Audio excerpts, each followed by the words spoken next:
हर एक चीज को हम कहाँ से देख पाते हैं? इन आंखों के द्वारा। इसलिए यदि तेरी आंख निर्मल हो तो तेरा सारा शरीर भी उजियाला होगा।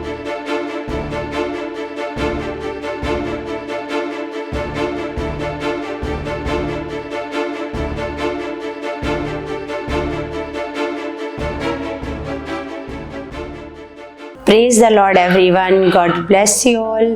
परमेश्वर आपको बहुत सारी बरकतें और आशीषें मसीह में दे चुके हैं। वो सर्वशक्तिमान जीवित परमेश्वर हम सबके बीच में मौजूद है कलीसिया, और जो सर्वशक्तिमान परमेश्वर है वो हमें अपने ज्ञान के द्वारा परमेश्वर प्रतिदिन बढ़ाते हैं, प्रतिदिन परमेश्वर सिखाते हैं कि परमेश्वर ने हम सबके लिए कैसा जीवन रखा है कलीसिया, है ना। हमारे लिए परमेश्वर ने एक बहुत तायत का जीवन और परमेश्वर ने आनंद का जीवन और शांति का जीवन, बरकतों का जीवन हमारे लिए परमेश्वर ने रखा है। लेकिन वो हम लोगों को कैसे मिलेगा, इसका ज्ञान परमेश्वर ने अपने वचनों के द्वारा लिखा है, वचन में लिखा है। और जो मनुष्य ऐसे मेहनत करेगा, है ना, वचन को पढ़ेगा, समय देगा परमेश्वर के वचनों को, है ना, प्रार्थना में बैठेगा, क्योंकि कुछ बातें परमेश्वर प्रार्थना के द्वारा प्रकट करते हैं और कुछ बातें परमेश्वर अपने वचनों के द्वारा परमेश्वर हमें बताते हैं ना। तो परमेश्वर की योजना, परमेश्वर की ये इच्छा है कि परमेश्वर हम सबको बढ़ाना चाहता है, परमेश्वर हम सबको ऊंचा उठाना चाहता है कलीसिया।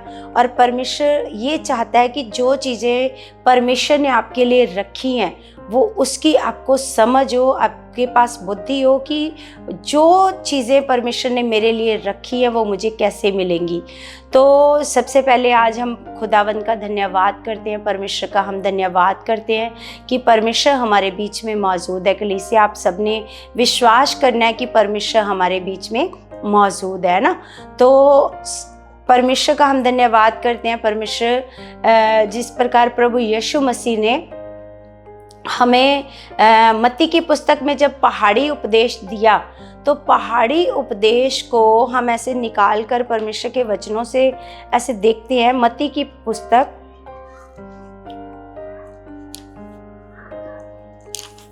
पुस्तक 6 अध्याय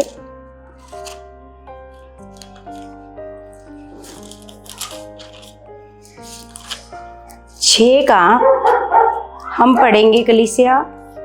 6 का पढ़ेंगे हम लोग 22। तो 6 का 22 में लिखा है कि शरीर का दिया आँख है, इसलिए यदि तेरी आँख निर्मल हो तो तेरा सारा शरीर भी उजियाला होगा, परंतु यदि तेरी आँख बुरी हो तो तेरा सारा शरीर भी अंधियारा होगा। इस कारण वह उजियाला जो तुझ में है, यदि अंधकार हो तो वह अंधकार कैसा बड़ा होगा। तो यहाँ पर प्रभु यीशु मसीह ने इसको पहाड़ी उपदेश में सिखाया कि शरीर का जो दिया है ना, जो पूरी, जैसे हम कहाँ से देख पाते हैं पूरे जगत को, पूरे जगत की चीज़ों को, हर एक चीज़ को हम कहाँ से देख पाते हैं? इन आँखों के द्वारा।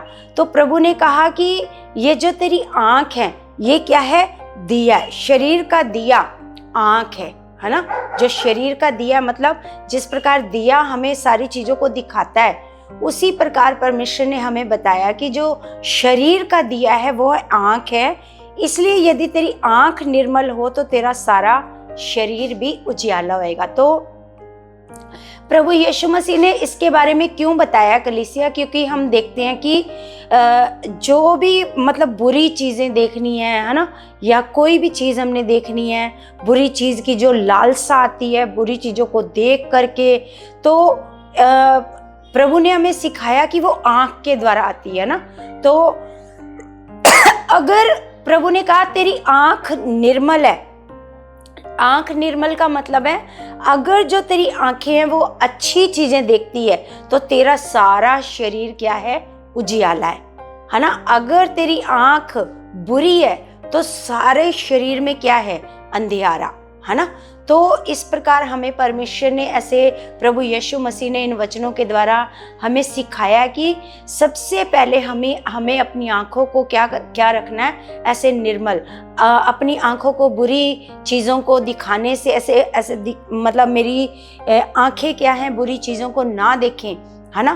तो हमने इस पर ध्यान देना है कि हमारी जो आँखें हैं वो बुरी, जैसे कोई गंदी वीडियो देखता है तो अपने आप को क्या करना है, ऐसे अपने आप को चेंज करना है, अपनी आँख को वो चीज़ें नहीं दिखानी है। क्योंकि अगर हमारी आँख बुरी चीज़ देखेगी तो हमारी पूरी बॉडी क्या है, वो पूरी बॉडी बुरी है ना। मतलब पूरी बॉडी में क्या है ना, अंधियारा।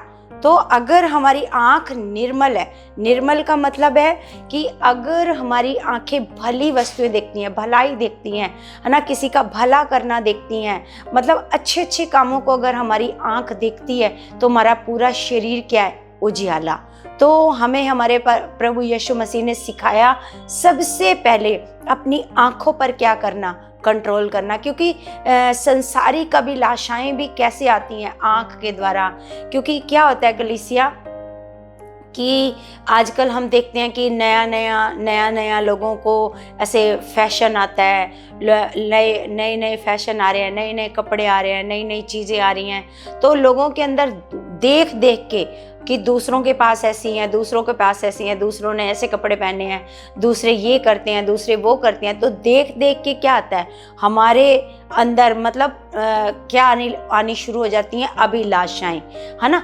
अगर हम उन अभिलाषाओं को अपने जीवन से तुरंत क्या कर देते हैं, निकाल देते हैं। जितना अपनी लाइफ को आप सिंपल रखोगे, जितना सादा ऐसे अपने जीवन को रखोगे, उतना ज़्यादा आप आत्मिकता में बढ़ोगे। अगर आप आत्मिकता में बढ़ना चाहते हो कलीसिया, तो अपने आप को क्या रखना पड़ेगा, अपने आप को अपने सिंपल रखना पड़ेगा, है ना। सादा जीवन जीना पड़ेगा, अपनी ज़रूरतों को कम करना पड़ेगा, है ना। संसारिक अभिलाषाओं के पीछे नहीं भागना पड़ेगा कि संसारिक चीज़ें हैं, ये है वो है, तो उसके पीछे नहीं भागना पड़ेगा। क्योंकि हम जितना अपनी आँख को इधर संसारिक चीज़ों की ओर लगाएंगे, उतना हम क्या बनते जाएंगे, हम शारीरिक बनते जाएंगे, है ना। तो हमें क्या बनना है, हमें तो आत्मिक बनना है। तो अपनी आँखों को ज़्यादा से ज़्यादा परमेश्वर के कामों में, परमेश्वर के वचनों में, प्रार्थनाओं में, इन आँखों को दर्शन देखने के काम में लगाना है, परमेश्वर के भले कामों को देखने में ऐसे काम में लगाना है, संगतियाँ अटेंड करने में इन आँखों को जितना हो सकता है आत्मिक कामों में ऐसे अपनी आँखों को क्या करना है, ऐसे लगाना है। जिसकी आँख निर्मल है उसका पूरा शरीर क्या है, उजियाला। तो कलीसिया हम एक वचन पढ़ते हैं, पहला तीमुथियुस 5 का ऐसे 8 पढ़ते हैं।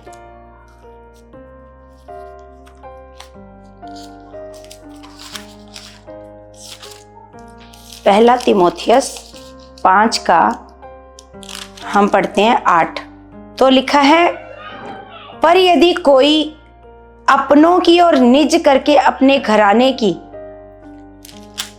चिंता ना करे तो वह विश्वास से मुकर गया है और अविश्वासी से भी ऐसे बुरा बन गया है ना।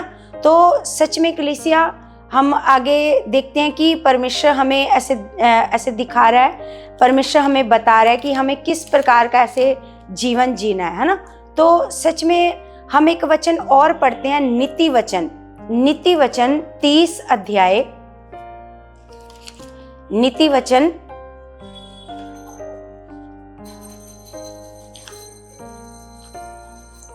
30 का हम पढ़ते हैं 8 और 9।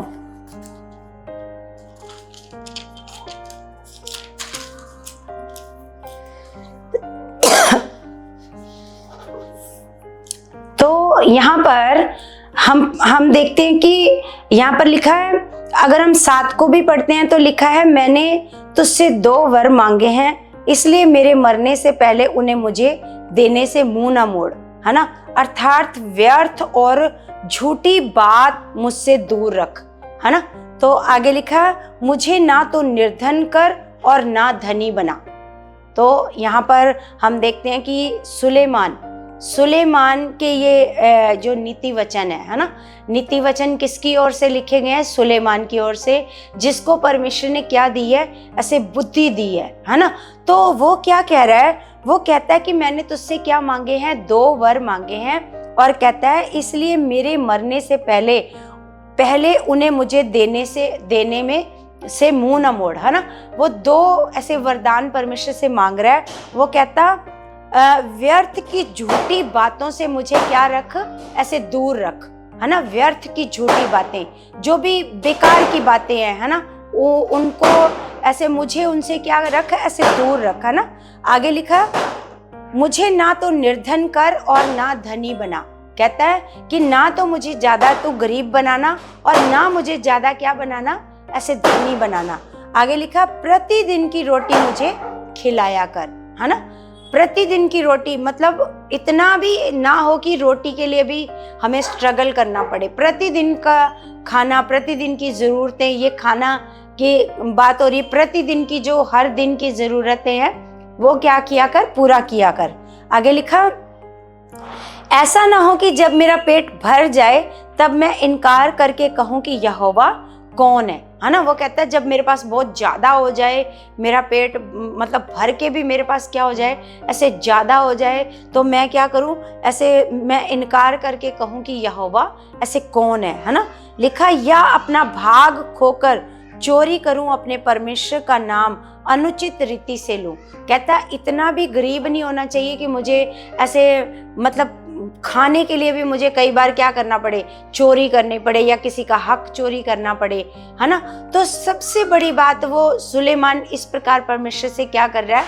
ऐसे मांग रहा है कलीसिया। तो सबसे बड़ी बात है कि संतुष्टि का जीवन, संतुष्ट जीवन, जितना आपका जीवन संतुष्ट रहेगा कलीसिया, उतना ही क्या होएगा? हम परमेश्वर के साथ अपने रिश्ते को अच्छे से मजबूत कर पाएंगे।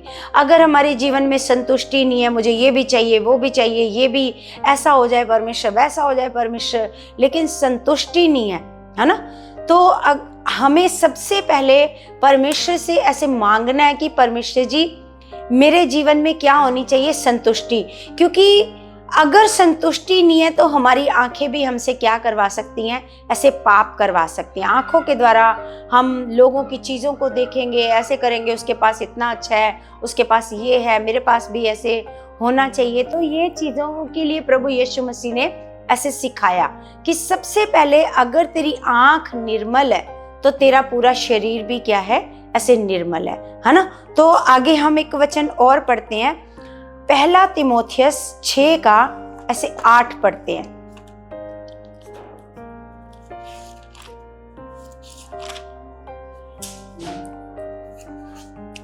छः का 8 में लिखा है कलीसिया, यदि हमारे पास खाने और पहनने को हो तो इन्हीं पर संतोष करना चाहिए।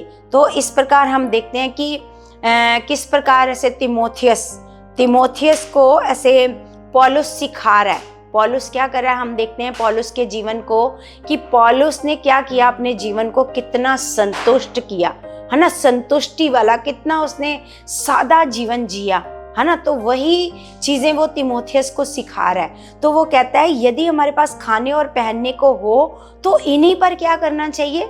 ऐसे संतोष करना चाहिए। हमारा जीवन इतना संतुष्ट होना चाहिए। खाने और पहनने को है तो धन्यवाद करो परमेश्वर, मेरे पास सब कुछ है, मेरे पास बहुत कुछ है ना। लिखा है, पर जो धनी होना चाहते हैं वह ऐसी परीक्षा और फंदे और बहुत सी व्यर्थ और हानिकारक लालसाओं में फंसते हैं, है ना। जो अपने आप को ऐसे धनी बनाना चाहता है, पैसे वाला बनाना चाहता है ना। वो दिखाना चाहता है मेरा बड़ा घर, मेरा ये सामान, मेरा वो, मेरे पास ये है, वो है। जो धनी होना चाहता है वो क्या करता है? वो ऐसी ही परीक्षा और फंदे और बहुत सी व्यर्थ और हानिकारक लालसाओं में क्या हो जाते हैं? फंस जाते हैं, जो मनुष्य को बिगाड़ देती हैं और विनाश के समुद्र में ऐसे डुबो देती हैं, है ना। यही जो लालसाएं होती हैं कलीसिया, जो हमारी आंखें हमें दिखाती हैं, है ना, जो हमारी आंखें हमें दिखाती हैं, यही जो लालसाएं होती हैं, यही इंसान का क्या कर देती हैं, ऐसे नाश कर दी। क्योंकि वो उन चीज़ों की पूर्ति के लिए ऐसे बस उन्हीं चीज़ों के पीछे दौड़ता रहता है।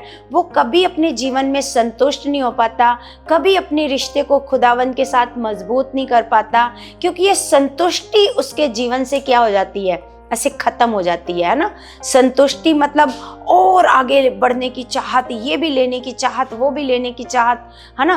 तो ये जो चाहत है, ये क्या करती है, ये मनुष्य को क्या कर देती हैं, ऐसे बिगाड़ देती हैं। और लिखा है, और क्योंकि रुपए का लोभ सब प्रकार की बुराइयों की जड़ है। जो रुपए का लोभ है वो सब प्रकार की बुराइयों की क्या है, ऐसे जड़। बाकी शुरुआत इसी से होती है। अगर पैसे का आपके अंदर लालच है, धन का लालच है, आजकल हम देखते हैं कलीसिया, यहाँ पर भी लिखा है कि बहुत सारे सेवक हैं, तो उनके अंदर भी बहुत सारा ऐसे जो लालच है बहुत सारी चीज़ों के लिए। तो वो मतलब परमेश्वर के काम को वो क्या समझते हैं, कमाई का एक जरिया समझते हैं, है ना। परमेश्वर के कामों को क्या समझने लग जाते हैं, कमाई का जरिया। उन्होंने अपना बिजनेस बना लिया होता है परमेश्वर के काम को, है ना। मतलब वो परमेश्वर के काम को एक सेवा की तरह नहीं करते, है ना, कि एक सेवा, एक कॉलिंग इस प्रकार से नहीं करते, निस्वार्थ नहीं करते, अपनी ऐसे ज़रूरतों को क्या करते जाते हैं, ऐसे बढ़ाते जाते हैं, है ना। तो जब ज़रूरतें बढ़ती हैं तो जो सेवा में क्या होना शुरू हो जाता है, ऐसे लालच आना, और सेवा को वो क्या बना देते हैं, फिर वो एक दिन सेवा क्या बन जाती है, बिजनेस। परमेश्वर का काम वो क्या बन जाता है, एक बिजनेस। क्योंकि यहाँ पर परमेश्वर का वचन कहता है कि जो रुपए का लोभ है वो सब प्रकार की बुराइयों की क्या है, ऐसे जड़ है। लिखा, जिसे प्राप्त करने का यत्न करते हुए बहुतों ने विश्वास से भटक कर अपने आप को नाना प्रकार के दुखों से छलनी बना लिया है ना। तो क्या कर लिया कि मतलब इसको प्राप्त करने के लिए, ऐसे रुपए को ऐसे इकट्ठा करने के लिए, जैसे हम आजकल बहुत सारी ऐसे सुनते हैं बातें, सेवकों के द्वारा प्रार्थना करने के इतने पैसे लेते हैं, मतलब चर्च में वो बेच रहे हैं, तेल बेच रहे हैं, पानी बेच रहे हैं, है ना, और भी बहुत सारी चीज़ों को क्या कर रहे हैं, ऐसे बेच रहे हैं। तो क्या क्या है, मतलब किस प्रकार से धन ऐसे इकट्ठा करना है। तो कई सेवक खुदावन के बहुत अच्छे भी हैं कि वो सोचते हैं कि किस प्रकार से इन चीज़ों को ऐसे मतलब बेच करके तो जो पैसा है उनको परमेश्वर की ऐसे भवन बनाने में या किसी गरीब के काम में आ जाए। कई ऐसे नहीं है कि सारे सेवक इस प्रकार के हैं, लेकिन बहुत सारे सेवक अच्छे मन वाले भी हैं जो चाहते हैं कि अगर इधर से भी पैसा आए, उधर से भी पैसा आए, तो वो उनको भी परमेश्वर के भले कामों में वो यूज़ करें, किसी ज़रूरतमंद की ऐसे सहायता में वो यूज़ करें, है ना। लेकिन हम देखते हैं कि ज़्यादातर ये बिजनेस बन चुका है, परमेश्वर का काम भी क्या बन चुका है, ऐसे बिजनेस बन चुका है कलीसिया। तो हमें क्या करना है, हमें अपनी आँख को क्या रखना है कलीसिया, सबसे पहले हमें प्रभु यीशु मसीह के इस उपदेश को याद रखना है। इस उपदेश को याद रखना है कि जिसकी आँख निर्मल है उसका पूरा शरीर क्या है, उजाला है, उसका पूरा शरीर निर्मल है। तो आगे हम एक वचन और पढ़ते हैं कलीसिया, इब्रानियों की किताब में, इब्रानियों की किताब 13 अध्याय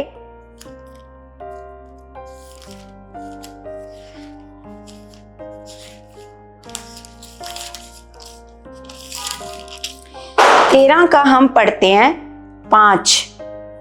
13 का 5 में लिखा है, लिखा, तुम्हारा स्वभाव लोभ रहित हो, जो तुम्हारे पास है उसी पर ऐसे संतोष करो। हमें कितना खुदावन के वचनों ने ऐसे सिखाया है कलीसिया कि तुम्हारा जो स्वभाव है वो कैसा होना चाहिए, ऐसे लोभ रहित होना चाहिए, लोभ नहीं होना चाहिए, इस स्वभाव में कोई लालच नहीं होना चाहिए, लोभ रहित होना चाहिए तुम्हारा जो स्वभाव है।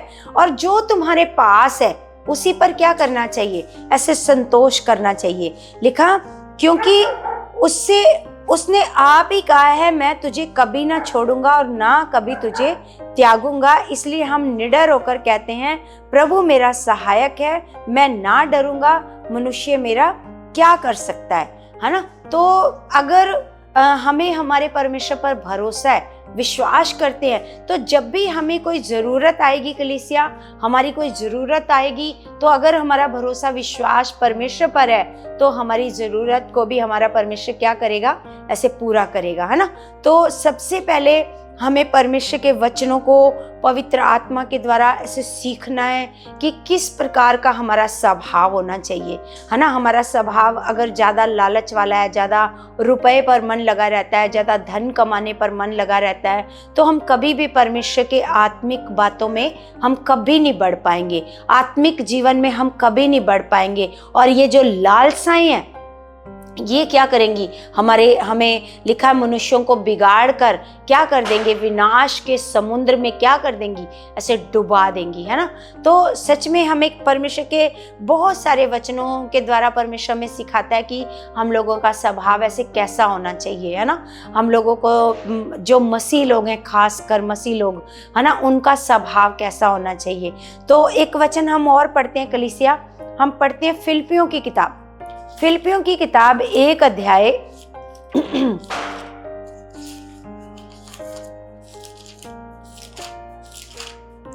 1 का हम पढ़ेंगे 10।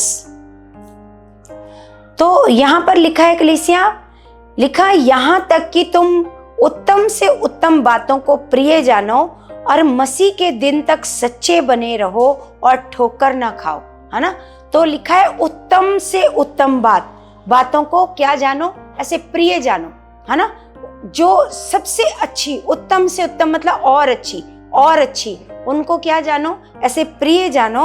और लिखा मसीह के दिन तक सच्चे बने रहो और ठोकर ना खाओ, और उस धार्मिकता के फल से जो यीशु मसीह के द्वारा होते हैं भरपूर होते जाओ, जिससे परमेश्वर की महिमा और स्तुति होती रहे, है ना।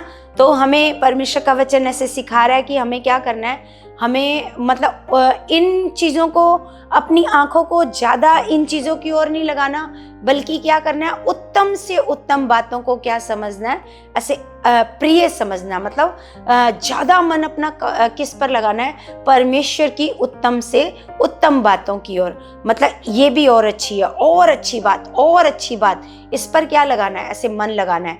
और लिखा है कि मसीह के दिन आने के दिन तक क्या बने रहो, ऐसे सच्चे बने रहो। क्योंकि कलीसिया जो ज़्यादा ऐसे लालच कर रहे हैं, धन इकट्ठा कर रहे हैं, धन के पीछे भाग रहे हैं, उनके पास समय नहीं है प्रार्थना करने का, उनके पास समय नहीं है बाइबल पढ़ने का, धन के पीछे भागे जा रहे हैं। तो ऐसे लोग जिनको प्रभु ने कहा था कि एक ऊंट का सुई के नक्के में से निकल जाना क्या है, सहज है, लेकिन मतलब धनवान का परमेश्वर के राज्य में प्रवेश करना क्या है, कठिन है। ये ऐसे ही धनवान लोग होंगे जो परमेश्वर की संगतियां छोड़ देते हैं धन कमाने के लिए, और प्रार्थना को छोड़ देते हैं धन कमाने के लिए, बाइबल को रीडिंग को छोड़ देते हैं, और भी बहुत सारे परमेश्वर के कामों को छोड़ देते हैं धन के लिए।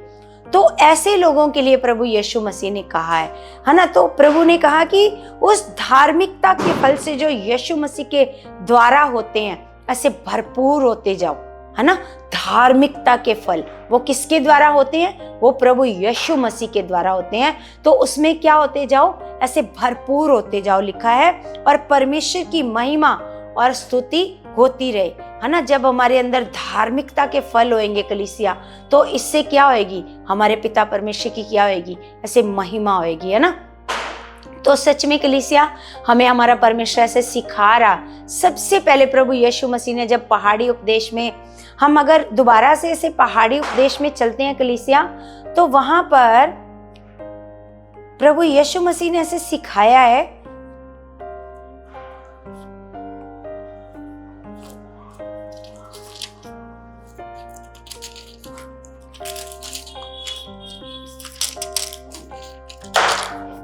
का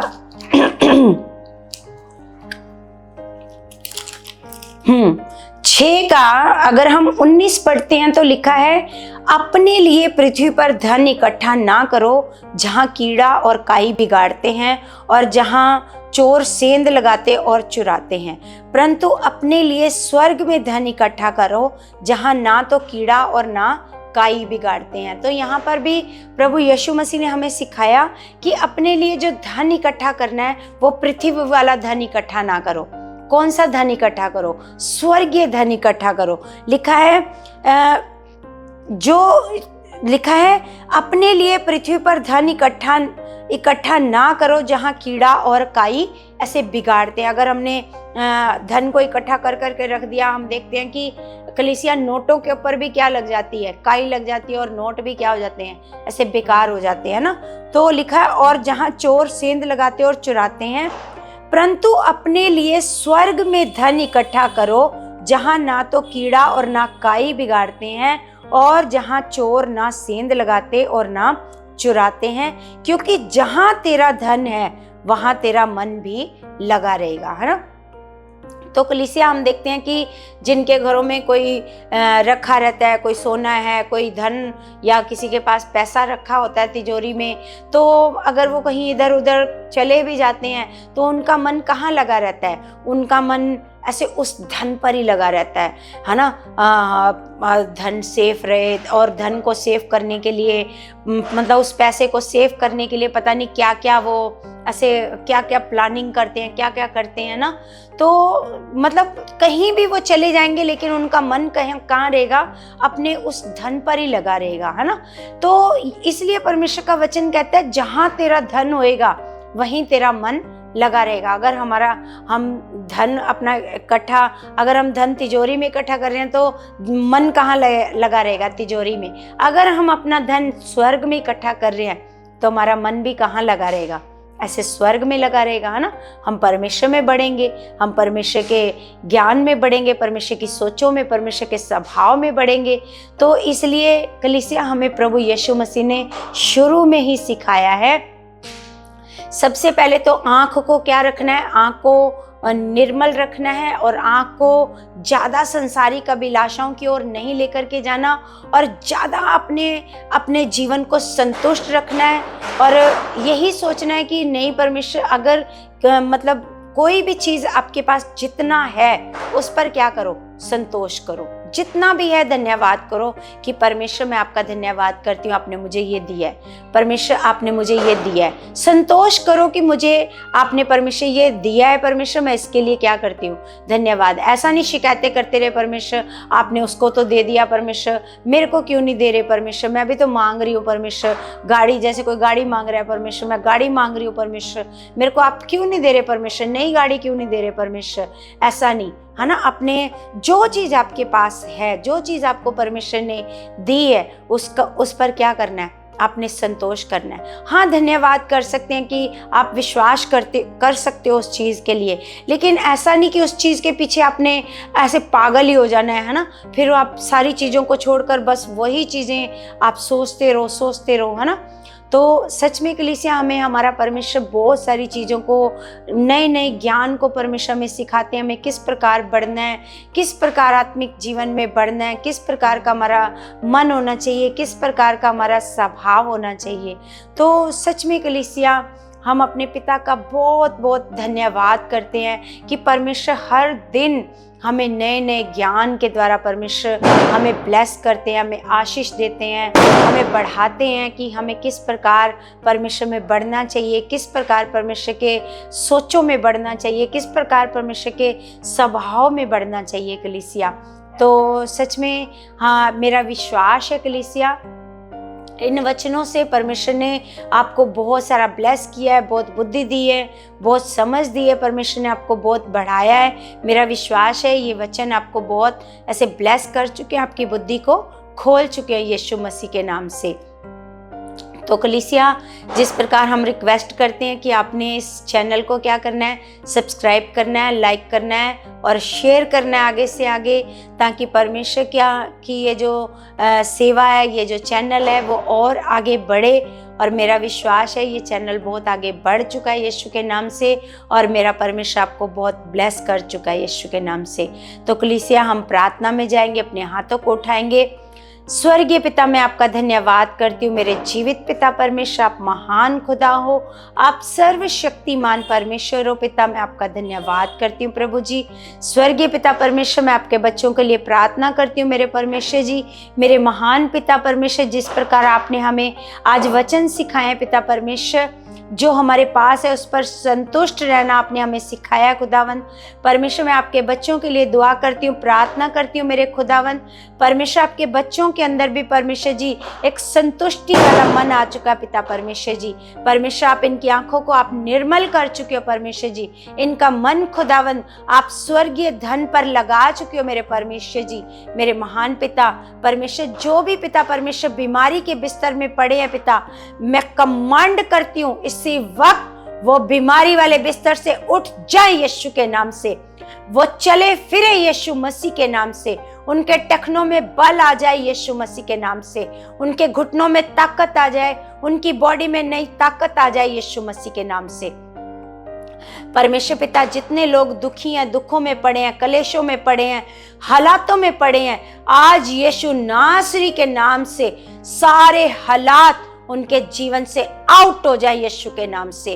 परमेश्वर, आपके बच्चे हालातों से आजाद हो जाए मेरे खुदावन परमेश्वर। ये आनंदित जीवन जिए यीशु मसीह के नाम से मेरे खुदावन। मैं विश्वास करती हूँ पिता, जो हमने आपसे प्रार्थना में मांगा है खुदावन, आपने परमेश्वर उसका उत्तर दे दिया है यीशु मसीह के नाम से। आमीन आमीन। सबको जय मसीह की।